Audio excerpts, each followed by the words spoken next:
Hey everyone! So let's talk about something that's been on everyone's mind lately. The famous 4-year crypto cycle. You know the one I'm talking about, right?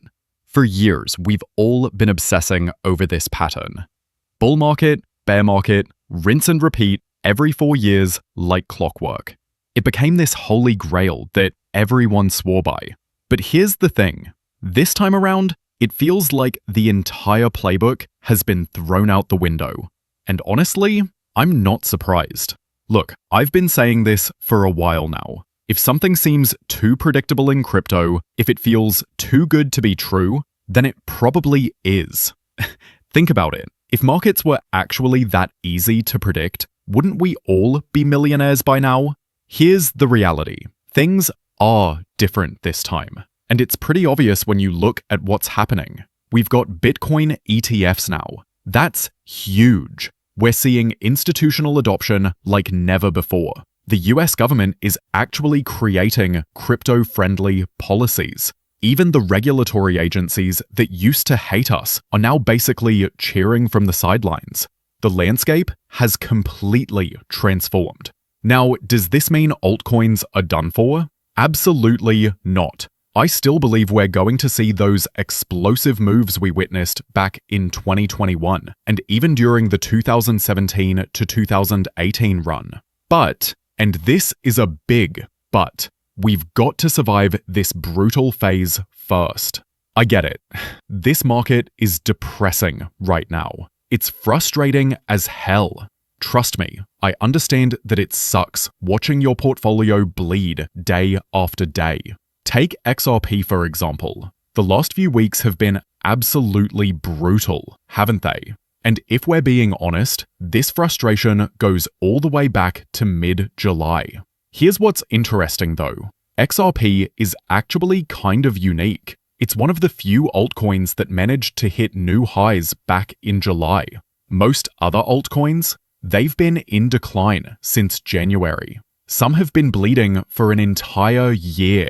But here's what really gets me excited. And I know this might sound crazy. The sentiment around crypto has hit rock bottom. According to Coin Bureau's latest data, we're at new lows in terms of market sentiment. And you know what that usually means? We're probably closer to the bottom than most people think. Before we wrap up, I need to address something serious that's been happening lately. We're seeing more and more users getting their funds frozen on exchanges like Mexi. This is exactly why I keep hammering this point home. Never leave your crypto on exchanges. I don't care if it's cold storage, hot storage, or whatever. Just get it off these unregulated platforms. The risks are too high, especially right now when proper regulation is still being worked out. So here's something really interesting from our fractal. Crypto sentiment is now at its lowest, most negative level since April. And get this metric has been 90% accurate at spotting local bottoms when it hits orange or red territory. Now, I'm not going to sit here and tell you, hey, we've definitely bottomed out, because nobody knows for sure. But I will say this. The sentiment out there is absolutely brutal right now. Just scroll through YouTube, check out crypto Twitter, or browse any crypto forum. The negativity is everywhere. People are frustrated, tired, and honestly, getting pretty angry about this whole situation. And you know what? I totally get it. I understand that frustration because I've been there too. What's really fascinating is looking at this sentiment chart historically. Back in April, we hit that red zone. And guess what happened? Local bottom. Summer of 2024, hit the red zone again. Another local bottom. Even if we go all the way back to the bear market, you can see bottoms getting printed right in these high negativity zones. Right now, sentiment has been pretty weak for months. But we're just now entering that bearish to very bearish territory. And historically, that's been a pretty good buying signal. Here's where things get really interesting. A lot of people are asking, if the 4-year cycle is broken, Does that mean alt season is dead too? Is there no more alt season coming? Look, I'll be honest. Yes, we are seeing some historical patterns breaking down. Even CNBC recently mentioned that Bitcoin's major historical cycle might be breaking apart. But here's what most people are missing. Everyone always ties the 4-year cycle back to Bitcoin's halving event. But that's not what actually drives these cycles. What we've always been following is the liquidity cycle. And guess what? The liquidity cycle has shifted. It's changed. And that's what's affecting our typical crypto patterns. I hate when people say, oh, it's all about the 4-year cycle, or it's because of the halving. No, we've always been following liquidity flows.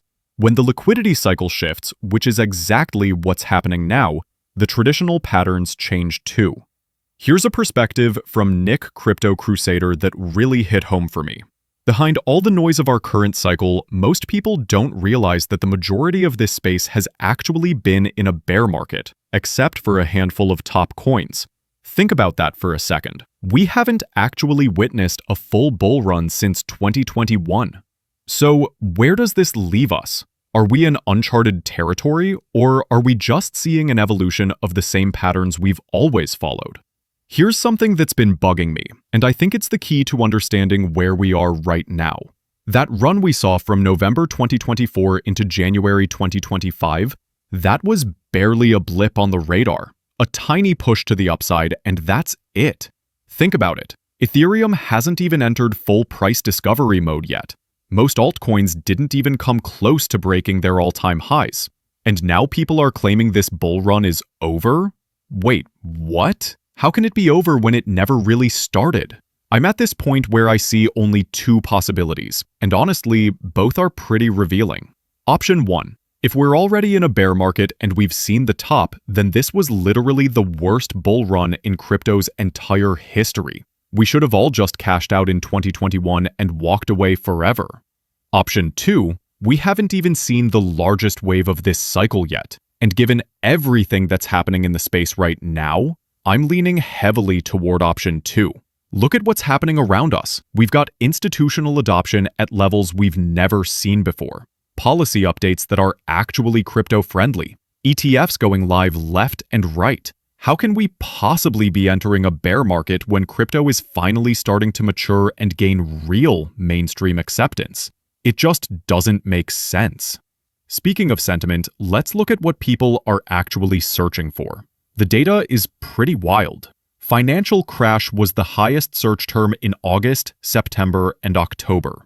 And get this, it completely blew past the search volume we saw during the 2008 financial crisis. That's how scared people are right now. Financial recession spiked to about 42 on the search index. For reference, that's not as high as March 2020, but 42 is still pretty significant. Back in January 2008, right before everything went sideways, we were just starting to see searches spike up. Here's what's really interesting. Searches for bear market hit 52 back in April, then 49 in August, 41 in September, and about 34 in October. These numbers are right around the same levels we saw in 2019 and 2020. And remember what happened after March 2020 when everyone was searching bear market? That turned out to be one of the best times to get into crypto. Same thing happened in summer 2022 and way back in 2008. The pattern is clear. When everyone's expecting a bear market, that's usually when the opportunities start showing up. So what's actually causing crypto to drop? Is it fears about government shutdowns, the ongoing US-China trade tensions? Well, here's an interesting development. On November 1st, the White House released a fact sheet about President Trump's deal on economic and trade relations with China. Now, this was announced on a Saturday, so markets didn't react until Monday. And honestly, the markets barely cared. It was pretty much already priced in. Sure, there were some commitments made, but it wasn't the game-changing deal everyone was hoping for. And that's the thing with markets. They have a way of pricing in expectations long before the actual news hits. When I look at all this data, the sentiment indicators, the Google search trends, the fear in the air, it reminds me of every other major bottom we've seen in crypto. Everyone's expecting the worst. Everyone's convinced this is it. The bear market is here, crypto is done. But here's what history has taught us. When absolutely everyone is convinced we're going down, that's usually right around the time things start turning around. But here's the thing. That China trade deal actually helped calm down a lot of the panic we saw from January through April. Remember when everyone was freaking out, saying, "Oh no, we've got another trade war on our hands? This is going to crush markets for months." Well, guess what? That whole situation is already starting to settle down. But now we've got an even bigger elephant in the room. According to Polymarket, this government shutdown is expected to last through Thanksgiving, until December 1st. We're talking about a 61-day shutdown here. That would almost double the previous record. And the effects are already brutal. Air traffic control is short over 3,000 employees. The system is literally falling apart. Here's what most people don't realize about how bad this really is. In just the first 30 days of the shutdown, the US government borrowed an additional $600 billion in debt. That's $19 billion per day. Since October 1st, when this mess started, over 3.2 million airline passengers have dealt with cancellations or delays. If this drags on through Thanksgiving, we could see over 10 million people affected. We're on track for a shutdown that's 7.5 times longer than average, all while the labor market is crumbling and the Fed is cutting rates with basically no reliable data to work with. The system is completely broken right now, and this is exactly why people are terrified to touch any risk-on assets right now. There's over $7.5 trillion sitting in money market funds. Everyone's just parking their money in the safest places possible. People keep expecting crypto to just magically pump, but here's the reality. We need that safe money to actually move out of safe positions and into risk assets. The problem is, people just aren't confident enough to make that move right now. This whole situation reminds me so much of March 2020. If you weren't around then, let me paint you a picture. The dollar went absolutely insane because everyone was rushing out of stocks, crypto, and every other risk asset you can think of. Everyone was holding cash, stuffing money into money market funds, keeping everything in bank accounts because nobody knew what was coming next. It was peak panic mode. Here's what's encouraging though. We're starting to see some of these issues resolve themselves. The trade war fears are calming down. The only major obstacle left is this government shutdown, and I genuinely think once this shutdown gets resolved, it's going to act as a major catalyst for the next wave up, especially since sentiment is at such extremely negative levels right now. Now look, I'm not going to sit here and guarantee anything. Nothing in finance is ever guaranteed. But I do think there's a high probability that most of the people who were going to panic sell have already done it. The market has been grinding lower for months. Most of the weak hands have already been shaken out. I think the market is going to punish those who exited too early or panic sold. And all this negative noise around the government shutdown, it's probably going to resolve just like the trade war fears did, with way less drama than everyone expected. When you step back and look at the bigger picture, we might be setting up for something pretty special here. Everyone's scared, sentiment is terrible, but the underlying fundamentals for crypto continue to improve. Sometimes the best opportunities come when everything looks absolutely hopeless. And right now, that's exactly where we are.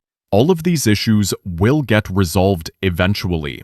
We just have to survive the waiting period. But I think this explains exactly why so many people have been hesitant to buy anything lately. Instead, they're just parking money in money market funds, buying gold and silver, or just sitting on cash. And honestly, holding dollars right now feels like a last resort because everyone knows inflation is still eating away at purchasing power.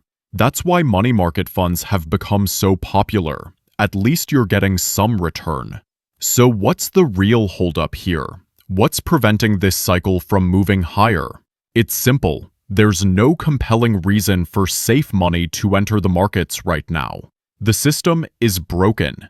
Everyone can see it. Everyone knows it. A lot of people are expecting some kind of major black swan event to happen. But here's what I think. I don't believe we'll see that catastrophic event before we witness markets absolutely explode like we've seen in previous cycles. We just need to take this one step at a time.